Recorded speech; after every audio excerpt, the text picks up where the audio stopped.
หึสิเฮ็ดเป็นเพียงบ่จักน้ำน้องคือกันอ๋อเฮ็ดเป็นบ่อนนั่งแล้วนี่โดยบ่อนห่มบ่อนเช่าแล้วนี่โดยโอ้จ้อเฮ็ดอันนั้นโพดเฮ็ดตื่นโพดมันก็นั่งบ่ได้เลยต้องขุดลงอีกอันนี้แม่นมันจำนี่มันบ่อยู่ดอกสำนี่เฮ็ดเตียงน่ะต้องขุดลงเลิกๆโดยๆแล้วเอาไม้กาดเมียนกาดไม้แม่มันแล้วก็ฝั่งนั้นแล้วก็เอาไม้กาดแล้วก็ปูบัดนี้โดยก็ได้แล้วก็นั่งได้แล้วเนาะโดยอันนี้เพิ่นเฮ็ดตื่นโพดนี่โอ้โหแม่นบ่แม่นแล้วเฮ็ดละล่าเลยหั่น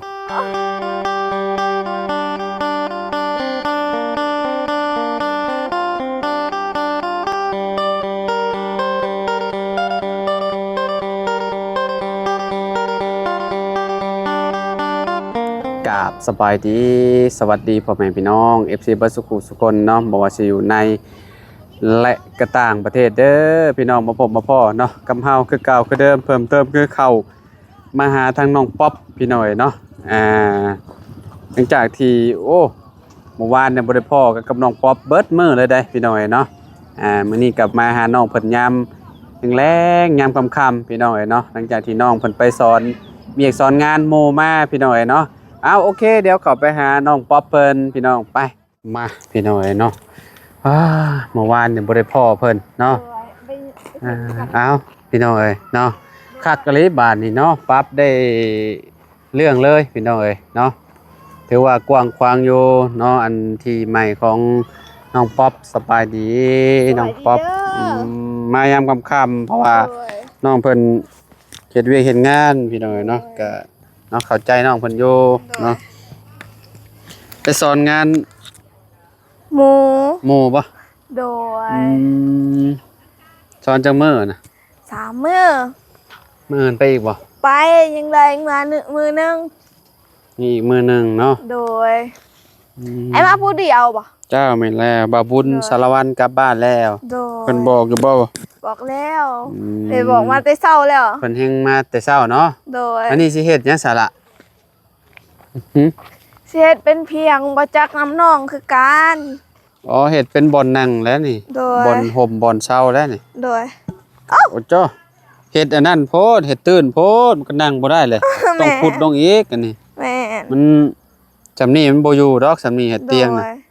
ต้องขุดลงเลิกๆโดยแล้วเอาไม้กาดเมียนกาดไม้แม่มันแล้วก็ฝั่งนั้นแล้วก็เอาไม้กาดแล้วก็ปูบัดนี้ก็ได้แล้วก็นั่งได้แล้วเนาะอันนี้เพิ่นเฮ็ดตื่นโพดนี่โอ้โหบ่แม่นแล้วเฮ็ดละล่าเลยหั่นเนาะเด็กน้อยยู่ก็ล่มไผเป็นคนเฮ็ดน้องค่อยเป็นน้องผู้น้อยเจ้าว่าเพิ่นอยากเฮ็ดให้มองทีมงานนั่งบ่จักอันนี้บ่ฮู้คือกันแต่ว่ายันเพิ่นบ่ไหวเนาะเพิ่นเด็กน้อยหั่นน่ะโดยกินข้าวแรงแล้วล่ะกินแล้วได้หยังกินหน่อไม้ผัดกินหน่อไม้ผัดหน่อไม้ไผผัดแม่ผัดหน่อไม้ให้กินผัดใส่กะเพราบ่แม่นฮะแม่นแล้วผัดกะเพราอยู่ทางนี้ก็เฮ็ดผัดกะเพราได้เด้หน่อไม้ก็แซ่บคือกันได้มันเป็น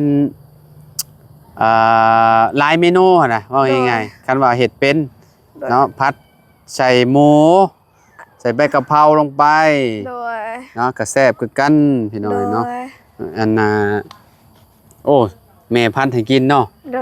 เมื่อยบ่ไปเฮ็ดเวียกป๊อปเมื่อยคือกันคนเพิ่นเริ่มเป็นแล้วบ่หมู่ครูน่ะโดยเป็นอยู่แต่ว่าเป็นน้อยเดียวยังบ่ได้เป็นหลายข่อยก็คือกันเดี๋ยวว่าเพิ่นพอได้เนาะพอได้อยู่สอนงาน3มื้อเพิ่นคือสิเป็นไวแท้ยังบ่ได้เป็นน้อยเดียวแต่ว่ากำหนดเจ้าสำนั่นบ่โดยไปอีกมื้ออื่นวันศุกร์เนาะโดยศุกร์นี่ก็คือแบบงานการมื้อวันศุกร์มันบ่แม่นเจ้าข่อยดีใจฮะดีใจเอาวันศุกร์เป็นจังต้องดีใจใจเพราะว่าหมู่ข่อยสิเอาเมียหมู่ข่อยสิเอาเมียเอาหมู่เอาเมียคือดีใจนำเพิ่นดีใจแล้วเฮาได้กินงัวได้กินงัวเลยหมู่บ้านใดบ้านเดียวกันนี่ก็คือคอแล้วก็แต่งเลยบ่โดยโอ้คนมีเงินตัวนี้คอแต่งเลยขอเดินแล้วแต่ว่าเพิ่นก็มีอยู่แล้ว วันศุกร์ โดย เพิ่นสิจัดเวียกเพิ่นสิจัด จั งา ด น งานวันเสาร์ให้เฮาก็ไปซอยเวียกซอยงานเพิ่นกะ อยู่ไสเฮือนอยู่ไส เพิ่นอยู่แถวเพื่อนแถวแปลงรถค่ะแปลงรถ มองซ่อมรถครับบ่ โดย อืม เพื่อนก้อนะ เพื่อนฝากใดฝากเดียวกันบ่ ฟังเดียวกัน เออ แต่คันเฮาไปแบบเฮาไปลงไปจังซี่ล่ะฮอดเฮือนแปลงรถก่อนจึง ดีใจสิได้เสียเงินซอยหมู่เนาะ เอาไปงานแต่งก็ต้องได้ผูกแขนแล้วก็ บ่ได้ผูกแขนเพราะว่าเป็นคนคริสเตียนคือกัน อ๋อก็คือแต่งเนี่ยบ่ได้กินเหล้ากินเบียร์ได้ขี้เตียนเนาะ กะบูคือกันแล้วมันขึ้นกับเพื่อนเพิ่น ฮะ มันขึ้นกับเพื่อนเพิ่นแล้วเพิ่นอยากเอาแบบใดเฮาก็บ่ฮู้คือกันแต่ว่า เอาคิดเตียนก็ต้องซื้อแบบบ่มีเหล้ามีหยัง บ่ มี มี แต่ เหล้า น้ำบุ บ่ ง มี น้ำหวาน เบียร์แต่ถ้าแบบเขาแบบ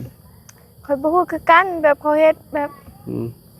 แบบเขาอยากเอาเด้แบบเขา อ่า บ่ให้เอาแต่เขาอยากเอากับบ่ฮู้คือกันรอเบิ่งฮอดมือ แต่แบบ อืม เฮาก็ดีใจแล้วได้กิน อายุ วัว ส่ำใด สำค่อยนี่แต่ว่าเป็นผู้ชาย ประมาณ20เนาะ โดย เพราะว่าเกิดปีเดียวกัน เกิดปีเดียวกันเป็นหมู่เดียวกัน โดย อ่าลิ้นนำกันพร้อมตะกี้ ตะกี้ก็เคยลิ้นน้ำกันอยู่ แต่ว่าบ่ได้ลิ้นน้ำกันประมาณ จักปี เอาออกตั้งแต่เบียกบันได้ระบบประมาณปีปลาย ปีกว่าเนาะ โดยแต่ตะกี้นี่เอ้ย อืม ยังบ่ทันมีแฟนนี่อยู่ลิ้นน้ำกันประมาณจักคนวะ บางทีหมู่หมักหมู่ก็มีได้ บ่มีตัวค่อยหั่น บ่ได้มักติ บ่มัก อ เพราะว่า ติแล้ว ลิ้นกันตั้งแต่น้อยอยู่แล้วแล้วก็คุ้นเคยแล้วก็ไปมาขนาด อืม จุงค่อยมักไปสอนตอนกลางเว้นนี่เพิ่นสิเอาหยังบ่คุ้มปลาหั่นน่ะปลาอยู่น้ำเสมักไปกิน หวา ปลาน หวานแฮ โดย อืม แต่ว่าเดี๋ยวนี้บ่ค่อยได้ไปแล้วเพราะว่าเขาไปเฮ็ดเวียกไปแล้ว ไปเฮ็ดเวียกอยู่ไส ก็เพิ่นก็เฮ็ดเวียกแบบก่อสร้างบางเทื่อก็ไปเวียกเพิ่นแล้วเขาก็ไปเวียกเฮาเพราะว่าต่างคนต่างไปเบิดแล้วหมู่เฮาประมาณมี5คนบ่ผู้ชาย2ล่ะผู้ห แต่ ญิง คน 3ตะกี้ รุ่นน้องป๊อปนี่คือแบบเพิ่นสิแต่ละคนน่ะบางคนก็มีครอบครัวแล้วเนาะ มีลูกเบิดแล้ว มีลูกไปแล้วบางคนอายุ โดย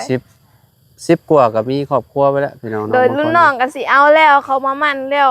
ยังเนาะ โดย รุ่นน้องอยู่ไส อยู่บ้านเดียวกันนี่คือกัน อืมประมาณจักปีกระเจ้า ได้ละประมาณ17 18ประมาณนั้น ประมาณสำนั้นเนาะ17 18เนาะ โดย กว้างดีพี่น้อยเนาะบัดนี้ โอ้ย อันน่ะเพิ่นปรับแล้วก็มันก็โล่งหั้นนะแนมเบิ่งซะ แล้ว ก็ มันก็ แบบ งามแบบเฮาเห็น งามเนาะ กว้าง แบบเฮาบ่ได้มีแนวบังเด้พี่น้อยเนาะ โอ้ย สมมุติว่าน้องป๊อปเพิ่นปลูกเฮือนปลูกซ่านก็สิปลูกหม่องนี้พอดีแล้วแหละเนาะ โดยดูสิปลูกหมังนี่เลยก็ได้ ได้ ปลูก เบิด นี่เลยเนาะบ่เบาลีเนาะทางเบาลียังมีงบอยู่ติเนาะ โดย มี มีอง ยู่ บอันเงินน้ำเพิ่นนั่นแหละพี่น้องเอ้ยเนาะกับบ่ฮู้ว่าทางทีมงานเนาะสิร่วมกันจังใดพี่น้องเอ้ยเนาะสิ โดย สั่งเซาให้น้องป๊อปก่อนบ่หรือว่าจังใดก็ตอนนี้ยังเนาะต้องปรึกษากันก่อนเนาะพี่น้องเนาะ โดย เพราะว่าเฮ็ดเทือนหลังหนึงนี่ก็ค่อนข้างสิแพงอยู่เนาะงบพี่น้องเอ้ยเนาะ โดย แพงอยู่ได้เนาะ โดยก็เฮาสิซื้อเศร้าในเฮาเฮ็ดเฮือนอีหยังอ่ะ เทือนดินบ่แม่นเทือนไม้นี่แหละ แม่นบ่ เฮ็ดไม้นี่เด้ทรงเจ้ามักทรงแบบนั้นก็เฮ็ดได้แล้วแต่เจ้า แม่นบ่ เนาะคันว่างบพอหั่นนะ โดย ให้เจ้าของเฮือนเลือกเองก็ได้ดอกอันนี้นะ โดย สิเอาทรงจั่วหรือว่าทรงโมเดิร์นก็ โดย ทรงจั่วก็แบบนี้เนาะมุงแบบนี้ มัมีทรงตัวบ่ แม่นมุงแบบนี้ทรงจั่วทรงอันน่ะสังกะสีซนกันเด้ โดย แต่ทรงโมเดิร์นมันก็สิทรงกระเทิบมาแงนครับม้ามันสิเจ้าสังเกตบางม้ามันนั่งนะอ๋อรู้แล้ว ม้ามันนั่งกึกแล้วมันก็สิแงนขึ้นแบบนั้น โดย นั่นแหละกระเทิบมาแงน โดย บ้านเฮาห้องเนาะอันนี้ห้อง โดย อัน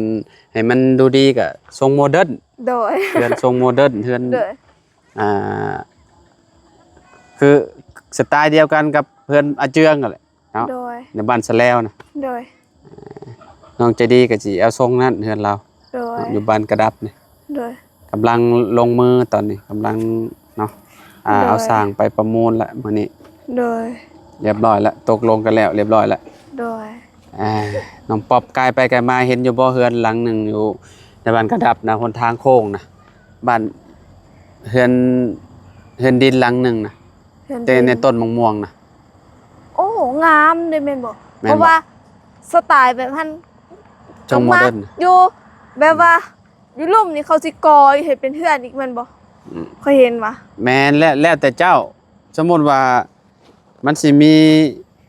ข้างล่างเป็นเสาดินข้างเทิงเป็นเสาไม้ก็มีก็ได้คือกันกับกอหั่นนะ โดย เฮือนน่ะมันมีหลายรูปแบบเฮาอยากเฮ็ด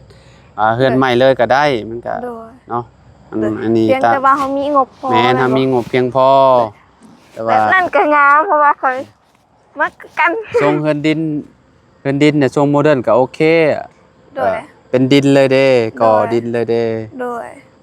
มันอยากอยู่ยากแบบนั้นน่ะยามร้อนน่ะมันร้อนมันบ่มีใต้ถุนมันบ่คือเฮือนไม้เด้เฮือนไม้แบบนี้มันสิอยู่แบบสะดวกแน่คือเฮือนเจ้านี่สมมุติว่ายกสูงขึ้น โดย เฮาก็ยังสามารถเอาเตียงเข้าไปอยู่ได้เด้ โดย เอาเตียงเข้าไปอยู่ในใต้ทุนกองตารางน่ะเฮานอนเย็นได้ โดย สมมุติว่าเฮือนดินน่ะมันต้องยามหนาวเฉพาะยามหนาวเนาะอยู่แบบโอเคอะนะมันบ่ร้อนนะ โดย มันอยู่สะดวกสบายเนาะยามหนาวคันว่า โดย ยามร้อนคือเดือนเมษานี่ โดย คือแบบเจ้าอยู่แทบสิบ่ได้แล้วมันสิเป็นเตาอบ มัน เพราะว่าเฮือนข่อยเป็นเฮือนดินเด้ โดย ต้องติดแอร์อย่างเดียว มันว่า แม่น โดย ข่อยติดแอร์ค่าไฟข่อยน่ะ โดย เดือนหนึงประมาณ 4-5 แสนหรือว่า5-6 แสนหรือประมาณนี้แหละ ก็แผน แต่ละเดือนแม่นเพราะว่าเฮาเปิดแอร์เด้ โดย เฮาเปิดแอร์น่ะตอนแม่นอยู่ตอนเฮาเย็นน่ะสบาย โดย แต่ตอนเฮาจกเงินออกจากกระเป๋าแล้ว เสียใจพี่น้องเอ้ย แม่น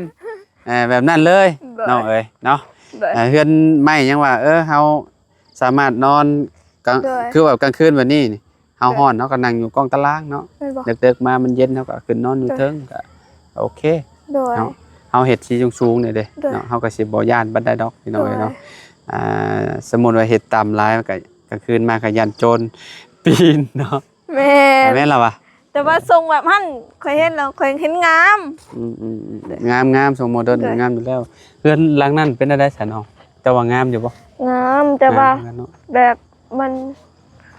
นบ่ได้ดอกแต่ว่าเสาหันคันเฮาสิ อืม แบบมันน้อยบ่ให้เฮาเฮ็ดแบบไปแบบมันต้องมีเสาหลายแม่นบ่ แม่นเฮือนหลังนี้ใหญ่ได้ ประมาณ12เสา 12 15ต้นโพจักเฮือนหลัง 12 12บ่ โดย อืมทรงคือเฮือนน้องไม้ก็โอเคอะเฮือนน้องไม้ก็ทรงจั่วแบบนี้แหละเฮ็ดแบบนี้แหละพี่น้องเอ้ยเนาะ โดย เฮ็ดแบบนี้ แต่ว่าเฮาสิย่อขนาดลงเฮาบ่ได้เอาใหญ่หั้นนะ โดย เอาธรรมดาหั้นนะ โดย ไอ้เฮือนน้องป๊อปนี่ก็ถ้าเบิ่งพี่น้องว่าสิออกมารูปทรงใดคันว่า โดย บุญน้องเทิงอะนะ โดย เนาะก็ถ้าเบิ่งนำกัน โดย เนาะพี่น้อง โดย ตอนนี้กับทีมงานก็เนาะแต่ละคนก็มีเงินก็บ่หลายปานใดพี่น้องเนาะก็เรื่องเสานี่ก็น่าสิได้ตีนเสาตีนเสานี่ก็น่าสิได้เนาะ โดย เอ้าขอให้น้องเพิ่นได้เฮือนงามๆอยู่พี่น้องเอ้ยเนาะ โดย ทีมงานก็พากันซอยสุดๆและเนาะเรื่อง โดย โปรโมทน้องเพิ่นพี่น้องเอ้ยเนาะมื้ออื่นก็ไปสอนกับเจ้าอีก โดย เมื่อยอยู่มื้อนี้ก็ได้เนาะ โดยเมื่ออยู่ไว้ในเดียว ลูกค้าหลายบ่ ก็บ่ค่อยได้กันได้ปานใด อืม แต่ก็ดีใจอยู่เมื่อมาแล้วเห็นจุอ้ายเลย อืม ดีใจ เห็นบ่เห็นนี่ถือว่า เงียบ เอาอยู่เงียบ เนาะเฮา โดย เคยแบบเคยมาถ่ายคลิปน้องเพิ่นเด้ โดย พี่น้องเคยมาแบบถ่ายกัน โดย เนาะยามแรงๆเลยก็สิได้เห็นหน้า โดย พี่น้อยเนาะคันว่าทีมงานเมื่อเบิดก็สบายหูแล้วน้องป๊อบ กะ ฮะ เสียใจอยู่ เพราะว่าเหงาแล้วเฮาเป็นคนแบบมาแต่เวียกแล้วก็คันบ่จุอ้ายบ่ได้มานี่ก็ถือว่าบ่มีคนลมแบบเบานํ ก็คือแบบแต่ก่อนทีมงานบ่ได้เข้ามาแบบเจ้าเลิกเวียงมาแล้วเจ้าเฮ็ดหยังพักผ่อนนอนเลยบ่ ผาพื้นมีแต่ผาพื้นแล้ว ตอนแรงหั่นได้ โดยคันบ่ได้ล้างถ้วยก็น้องล้างหมดแล้วก็ อืม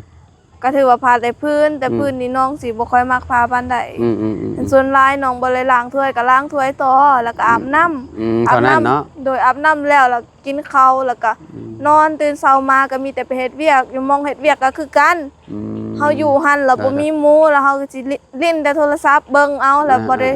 ไป ปากว่าได้ล่มน้ำไผมีแต่ลูกค้ามาแล้วเขาก็สิเว้าคือแบบเฮาไปอยู่หันเฮาสิบ่ได้ล้มเนาะบ่ได้ล้มกับหมู่คู่เนาะแม้ว่าสิอยู่ไผอยู่ลาวเนาะโดยเพราะว่าอ่าคนงานอยู่หันมีแต่คนมีแต่ผู้ชายเบิดเด้มีแต่ผู้ชายเฮาก็บ่ได้สนิทกับเจ้าเนาะโดยเฮาก็มีแต่นั่งอยู่ในโต๊ะหันทาลูกค้ามาแล้วก็ไปร่วมกับลูกค้าแล้วก็เจ้ามาซื้อนั่นซื้อนี่แล้วก็ขายให้เพิ่นเนาะโดยขายแล้วก็มานั่งคือเก่าบ่ได้ปากเลยเว้าน้ำไผบ่ได้ปากได้เว้าเนาะเห็นอยู่วังเว้นนี่กายอันขี่รถผ่านเนาะน้องป๊อบนั่งอยู่แม่นนั่งกับหมู่ยิ่งเหรอว่าโดยแต่วันนี้มีหมู่แล้วก็สิบ่ค่อยเหงาแน่เพราะว่าลมน้ำหมู่นํแต่ถ้าบ่มีหมู่นี่โอ้ค่อยคือกับคนแบบบ่มักเว้าเลยคือกันโดยคือกระจุอ้ายมาตอนทำอิดหันเว้าแน่บ่อยากเว้าแน่เพราะว่าเป็นหยังเก่งๆแบบเฮาเป็นคนแบบบ่ค่อยอยากเว้านะแบบอยู่เงียบๆอยากอยู่ผู้เดียวแล้วก็มีแต่นอนแบบนั้นเนาะโดยอยู่กับอันน่ะน้องนุ่งก็บ่ได้ค่อยได้ร่วมกันบ่แฮงกันแต่ว่าแม่ก็ร่วมกันอยู่แต่ว่าบ่ได้ถึงขั้นว่าสิร่วมหลายขนาดนั้นเนาะโดยมีแต่แม่ถามมากินข้าวแล้วบ่เฮาก็ตอบว่ากินแล้วบางเทื่อก็แม่กินข้าวเด้อก็มีแต่ซ้ำหั่นแล้วก็ไปนอนอยู่บนกระตูบมันน้ำยายังก็บ่ได้ลินเห็นกันก็ยิ้มบางเทื่อก็เอ้ยคำนึง2คำก็เขาไปนอนก็เลยจุอายมาช่วงหั่นกับแบบว่ามันเป็นแบบกะม่วนรู้สึกว่ากะดีใจอยู่แบบแต่ว่ายังแบบยังบ่ลืมบันได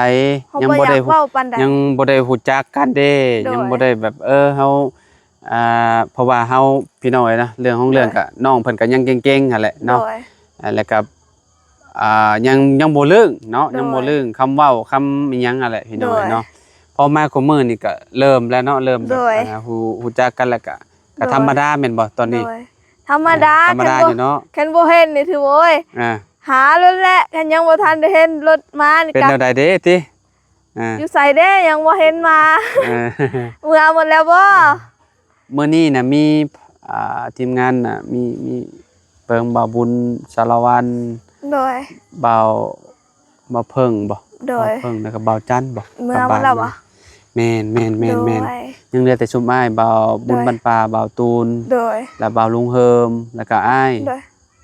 น่าสิเท่านี้เนาะโดยเท่านี้แหละเนาะประมาณนี้บ่าวเสียงแม่นแหละเนาะโอเคซะพี่น้อยเนาะเดี๋ยวให้ทางน้องป๊อบหาอาบน้ำอาบในก่อนพักผ่อนเนาะมื้ออื่นสู่งานต่อเนาะ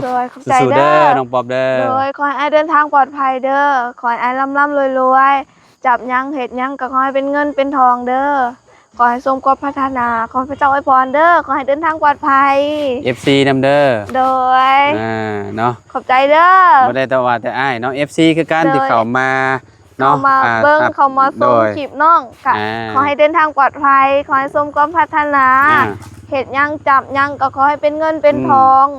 ขอให้พระเจ้าอวยพรเด้อ FC ทุกคน FC ทุกคนขอบใจขอบใจเนาะที่มานี่แหละเบิ่งคลิปน้องป๊อบเพิ่นเนาะขอบคุณหลายๆขอบคุณพ่อแม่พี่น้องเนาะมาแบบมืดๆแน่น้อยนึงพี่น้องเอ้ยเนาะมันเฮ็ดจังได้เนาะเพราะว่าน้องเพิ่นมาค่ำแล้วก็หมู่คู่ก็มาถ่ายน้องเพิ่นเนาะแต่ละคนก็เนาะอันมันก็ค่ำมาแหละพี่น้องเนาะว่าง่ายๆเนาะเนาะมาขอไม้แน่น้องป๊อบพี่น้องเอ้ยเนาะไปปลาน้องป๊อบแล้วมื้ออื่นพ้อกันใหม่มื้อเป็นมื้อสุดท้ายแล้วว่าเขาสอนงานเพิ่นเนาะโอเคขอให้เนาะโชคมาเด้อน้องเด้อน้องเด้อไปป้าแล้วน้องป๊อบเอาอยู่ดีมีเฮงว่าสุขุสุขคนพี่น้องเอ้ยเนาะพบกันคลิปหน้าเด้อบ่ให้พี่น้องเด้อเนาะเพื่อนน้องป๊อบกะสิประมาณนี้เวลาฝนตกพาลงกะเรียบร้อยคือกันเราก็ได้เปียกคือกันพี่น้องเอ้ยเนาะหยอดปรับลงหูจักอันนี้เนาะน้ำก็ได้แม่นบ่ป๊อบมันสิสาดเข้ามาโดยโอเคไปบ๊ายโดยขอบใจไปพ่อแม่พี่น้องพ่อกันใหม่อยู่ดีมีแฮงขอบคุณหลายๆเด้อสบายดีเพื่อนทุกคน